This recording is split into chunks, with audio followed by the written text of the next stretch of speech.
have been gaslit for years, okay? The Great Gatsby is a romance. It's a tragic gay romance, which is horrible, you know, for the gays. We're talking about me right now. Focus in.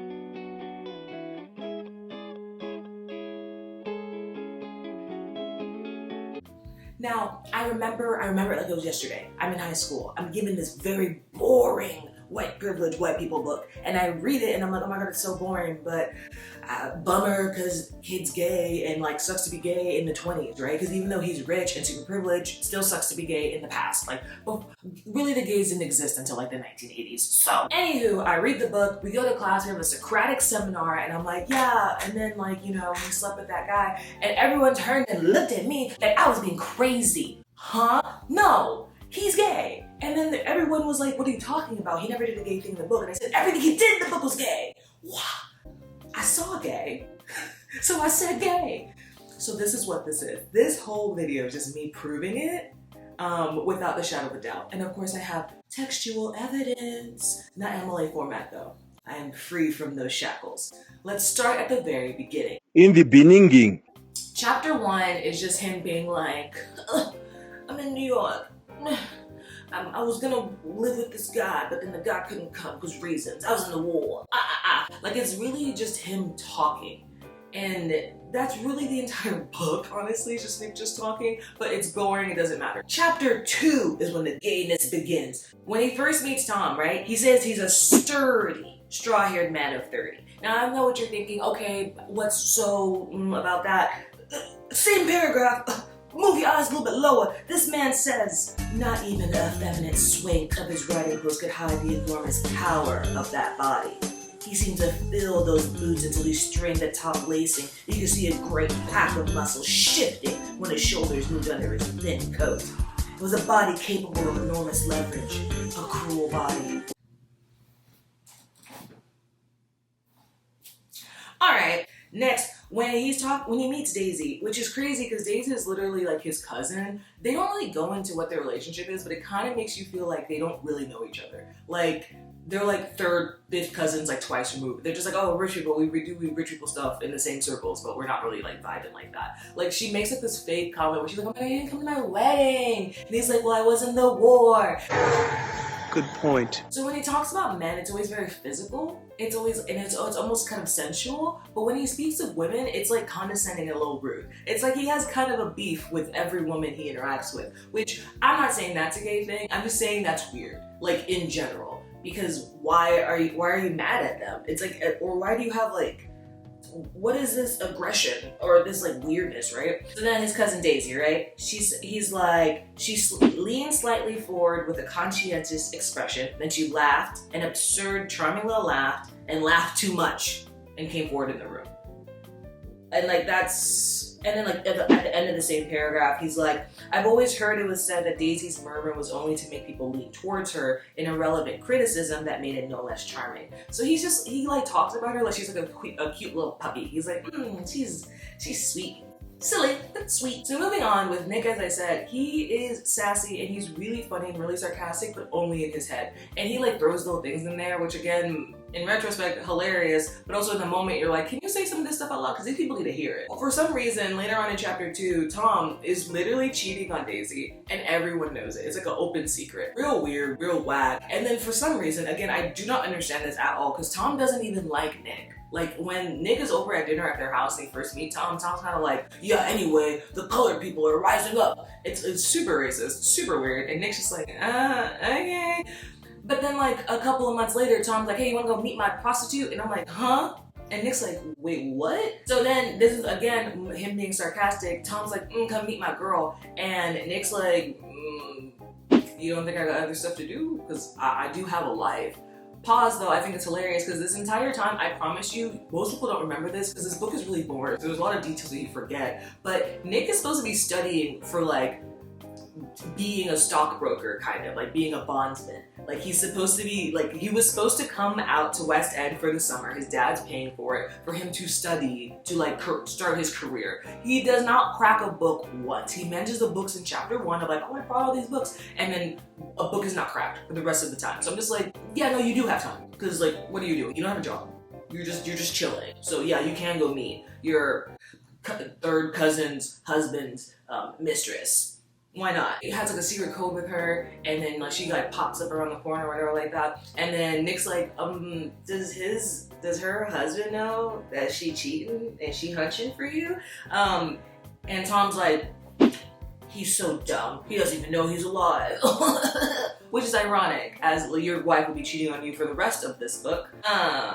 So this is when I feel like the shadiness and the judgment like, jumps from like a 2 to like a 15. He meets Myrtle, who is Tom's mistress, right? And then he goes, then I heard footsteps on the stairs, and in a moment the thickish figure of a woman blocked out the light from the office door. He's literally talking about her like she's the Hulk. He's like, the thickest figure blocked out the light. Like, if I saw this description, like that's how someone described me, I would actually need to walk into traffic. Like I can't have this out in the world. Like obviously we're beefing and that's ugly in you. Especially when, spoilers, I'm so sorry you haven't read the book, she's murdered at the end of the book. And you know she's murdered, and her murder is not like her fault. Like she's literally straight up murdered, and you literally are making fun of her right now and calling her fat. Sir, huh? He continues.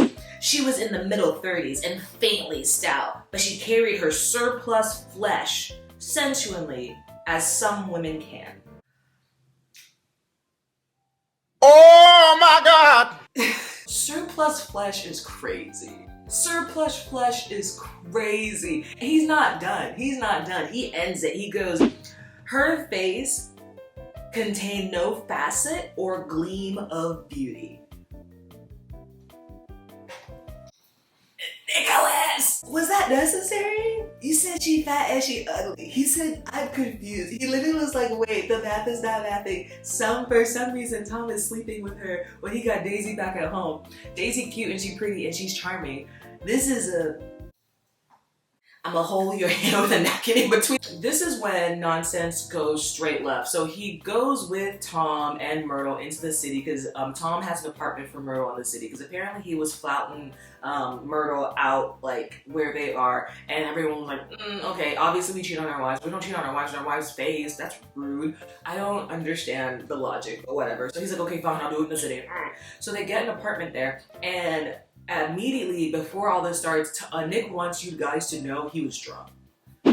He's like, I was messed up, y'all. I don't remember. I've never been this drunk in my entire life. And this man was in the war. He's like, I was so drunk. Anywho's, and I feel like he's doing that just to like be like, ignore what's happening here. But I'm like, but you told me, like I didn't ask you for this information. You're giving me all this information, so you could have cut this out of the book.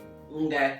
Next we meet Myrtle's sister Catherine, which again, I'm like sitting there like, oh, you don't like these women. You're being, which now that I'm looking back on it, this could be more of a comment of like class. Like he doesn't like poor women. Like, cause the way he talks about Jordan and Daisy, he's like, it girls, hot, cute, funny, love your outfits, wonderful. But the way he talks about Catherine, Myrtle, and this other lady, he's like, I've never met creatures who crawled out from the bottom of the earth like this. Disgusting. So Catherine, he says she was a slender, worldly girl of about 30 with a solid, sticky bob of red hair and a complexion powdered milky white. Pause. I don't think y'all understand this. He called her a hoe. She's a whore. In 1920, calling someone worldly is not like what you call people now. Like if someone's worldly now, you're like, oh, they're cultured, they're oh wow. Worldly is like the whole world's been between her legs. Like she a hoe. She's the biggest hoe. And again, you've never met. This is the first time you're meeting this woman. Like what? In a sticky bob, sir? He said, right. This next line, oh my god, again, he is really just calling these women out. He's like really got like zinger after zinger, and I'm like, Nick, you're hilarious, but it's like, why are you having all this smoke for these strangers? He says, her eyebrows have been plucked and then drawn again at a more rakish angle, but the efforts of nature toward the restoration of the old alignment gave a blur layer to her face.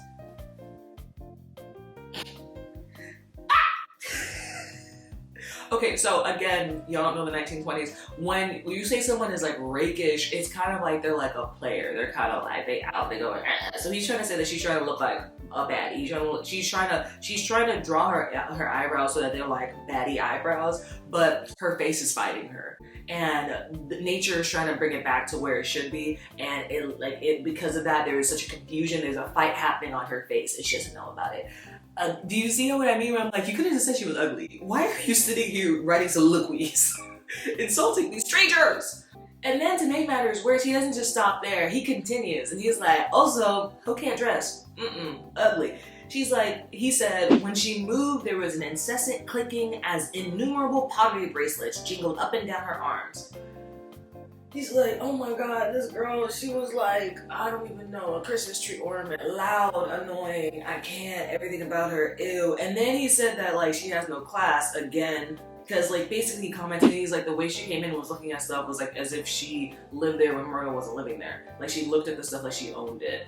And he's like, kind of fake. And he even asked her, he's like, do you live here? And then she went, no, what? Which again, Nick, why are you doing that? Because like, again, I want to remind the audience at home, Nick is Tom's wife's third cousin. You know what I mean? So it's like, why? And he's acting like he's doing this as if he's like riding hard for Daisy. No, he's just being messy. He's just being messy. Now, this is one of my favorite descriptions of people. So again, remember, he's at the party. He's at Myrtle's apartment, right? So it's Myrtle, him, Tom, Myrtle's sister Catherine, and then they invite this other couple, the McKees, right? So Mrs. McKee, the way he describes the wife, he says, his wife was shrill, languid, handsome, and horrible. Shrill, languid, handsome, and horrible. Why is he going? You'll see later why he goes so hard. Because Mr. McKee is his man. Mr. McKee is his man. Yes. Again, you might think I'm crazy, but I have ample evidence later on. But literally, he's like, this girl is busted. Like a train ran over her face. Like, and it's, again, he just met her. And he never, and like, I promise you, he doesn't interact with this woman ever again. So it's very crazy that he has this much like energy for her. And it's, again, hilarious. Then he's like, Mr. McKee was a pale feminine man from the flat below. He had just shaved and there was a white spot of lather on his cheekbone. And he was most respectful in his greeting to everyone in the room. This description did take me out because I'm like, the way you've described everyone else. With Tom, he was very much just commenting on Tom's body, which also like is like a correlation to Tom's personality. With Daisy and Jordan, he was talking about how like again their personalities, but how like again how the personality kind of correlates to how they look, but in the sense of like how they hold themselves, right? He just called Myrtle ugly, Catherine ugly, Mrs. McKee the ugliest little gutter rat he's ever met in his entire life. When it came to Mr. McKee, he was a respectful fellow. I just feel like it's interesting because Nick, you make these choices of what you tell us and what you don't tell us. You know what I mean? And you decide to tell us this. So this is when we go into when the night truly goes left because Myrtle and Tom start arguing with each other because everyone has been drinking. Remember, even Nick was like, I'm so lit, I'm so drunk right now. What's interesting is that, so Myrtle and Tom are fighting about something. Nick was not paying attention because he was just staring at Mr. McKee. And Myrtle's like, I can say Daisy's name as much as I want to. Daisy. And then like, she can't even finish the sentence and Tom literally backhands her and breaks her nose. And I went, oh, domestic violence. So he like hits her and just sits down and it's just like, whatever. And this made me think when Daisy did something similar where Tom was like, I don't like it when you call me hulking. And she was like, but you're a hulking. You're Mr. Hulk. You're the king of hulks. Hulker. And then she went, ha ha ha. And he went, And there's this thing too where it's like, Tom hates Daisy because of like, I don't know if it's because of like, he feels trapped in the marriage. Probably because how similar to how she feels trapped in the marriage. Like they don't like each other, but they love each other. I don't know. I'm not into toxic relationships like this, but I do think it's interesting that Daisy can do whatever she wants, but then he'll still cheat on Daisy. So it's like, okay, because he would never disrespect Daisy like this, but he would disrespect Daisy by cheating on her. So I'm just like, make it make sense. Tom slaps the taste out of Myrtle's mouth, and everyone starts freaking out and being like, oh my God, we gotta get blood, we gotta pick stuff up. And for some reason, Mr. McKee dips. Because Mrs. McKee was like, oh my god, I gotta get towels, was helping Catherine to help Myrtle, and then Tom was like, whatever, I just hit you a little bit. Ugh. And then Mr. McKee literally gets up and leaves. And then Nick is like, well, I should leave also. For reasons. He gets his hat and he like leaves. And then immediately Mr. McKee asks him out. They're in the elevator and he goes, come to lunch someday. And as the elevator is like moving, right? Nick's like, where? And Mr. McKee's like, anywhere. And I'm like, oh, wait. Oh my god, Mr. McKee. I was not familiar with your moves, sir. Like, but the lunch never happens because they immediately, wait, actually, before we get into that, I did want to point out that this was kind of phallic when they're in the elevator. After literally it's like a centimeter of space after Mr. McKee asks Nick out. The elevator boy's like, keep your hands off the lever, which is kind of phallic. And then Mr. McKee's like, I beg your pardon, I didn't know I was touching it.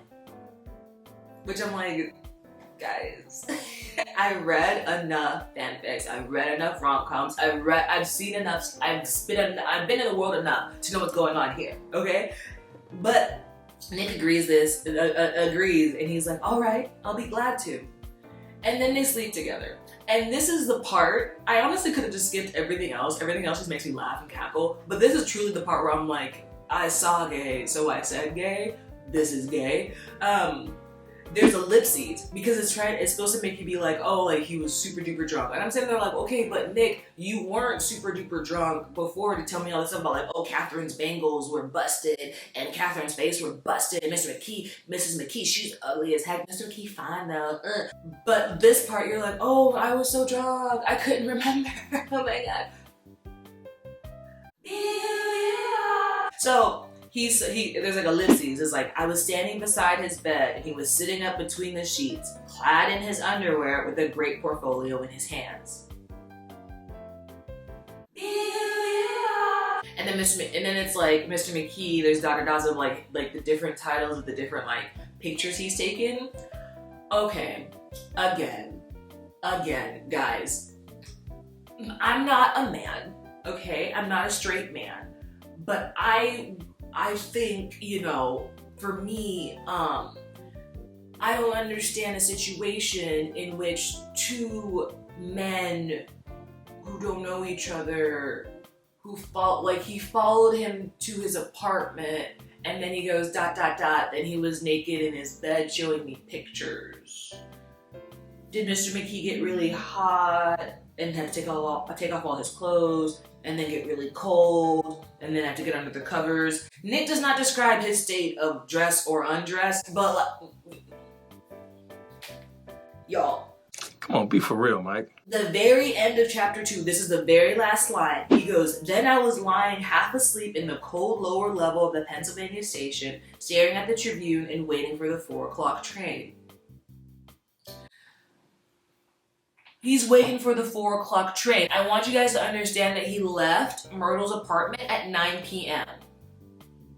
Even if I was trying to be like kind and give you extra time and like maybe from when he said it was 9 p.m. because he said he was drunk at 8 p.m. right? And then he said time passed and it's like, oh, it's 9 p.m. And then maybe when he finally left, even if I was trying to give extra time, whatever like that, and he left at 10 p.m.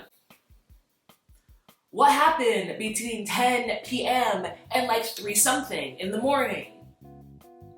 Were they looking at pictures? Were they just looking at y'all?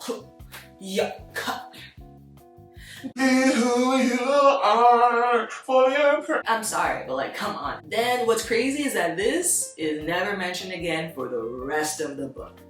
Never again. Never again. Never again. I think, honestly, after reading this, that Nick was some type of queer man. And I don't think he was actually in love with Gatsby because yes, he was the only person who was at Gatsby's funeral. Yes, he like the way he like based his entire summer around like Gatsby and whatever like that. But it's giving a little bit of what was that thing with the peach? The Call Me by Your Name. You know, where it's like, it's less about you and more about what you represent. You feel me? Because I just don't understand telling a story like this. Like the way he tells Great Gatsby, if you know all the information, if you know like everything that happened at the end at the very beginning and you read the book, you're like, this doesn't make sense for a man who's like actually deeply in love with Gatsby. I think he loves Gatsby as a placeholder. Like he likes the idea of being able to have feelings for a man who would never ever would work. Because one, I don't know, Gatsby's obsessed with Daisy for a moment, one, so there's not even like a moment of like them possibly having something together. And two, he, at this point, unfortunately for a lot of queer people, it's like the only type of relationships you can have are these clandestine, like secret, quiet ones that happen once and you never speak of it again, you never speak to this person again. So it's like, I feel like he came to West Egg, he said he was coming there to study, but I think he probably just wanted to have some free time to have some fun, and then got wrapped up in the Gatsby of it all. And then I feel like there probably was other Mr. McKees as the book goes on, but they just don't mention them. And then at the end he just went, kind of sucks for Gatsby though. Bye. Because he truly just dips. Even though he knows, like the only people who know who actually killed Myrtle is Nick, Daisy, and Tom. And he doesn't say anything. And he goes, yeah. Because at the end of the day, Nick is still a rich kid. You know what I mean? He's still a privileged rich guy who cares about privileged rich people stuff. So, yeah. Gay love tragedy. Well, not really love. Romance. I'll say romantic-ish. But there's some gay stuff in here. Thank you. Thank you for watching. Yeah.